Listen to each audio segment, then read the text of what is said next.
Maayong adlaw, narabta karon sa Cebuano unboxing. O karon mag-unbox ta aning Ducky 1 mechanical keyboard.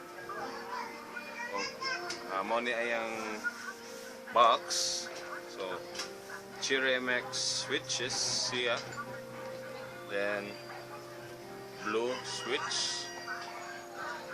And transparent case, blue LED ni siya. So ato lang yan box.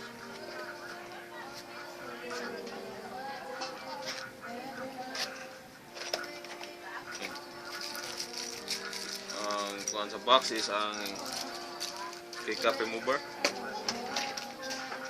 Mo ni ang keyboard mismo. So na plastic. Mao ni ang kapit sa box ang use manual. Use manual sa keyboard. Kailangan documentation mo ni siya ang mga kuan nimo sa keyboard is ang rollover, 6K rollover, mga options kung saan kuan nimo keyboard sa pagkore-kore. O ang warranty card in case kung uba o unsa ba. And ato na karon ang keyboard. So di pa ko malimot na ang cord, ang cable. So as you can see, kuan siya gold plated. So okay kayo.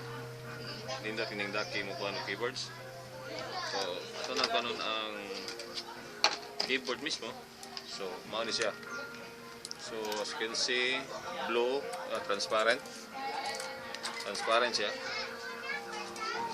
And mo ni siya kani nga kuan nga keyboard sa Ducky 1 is mo ni siya Cherry MX blue switches.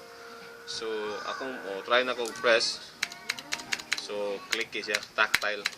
So kana sa kuan nga ni para nindot ang typing experience. So kani siya napalit na ako sa Cebu Appliance Center for 5K plus or 5K. And okay siya.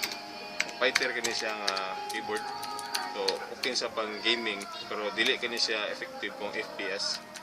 Pero depende man sa imong preference kung sa imong gana nga keyboard. So mao na to atong unboxing. Salamat.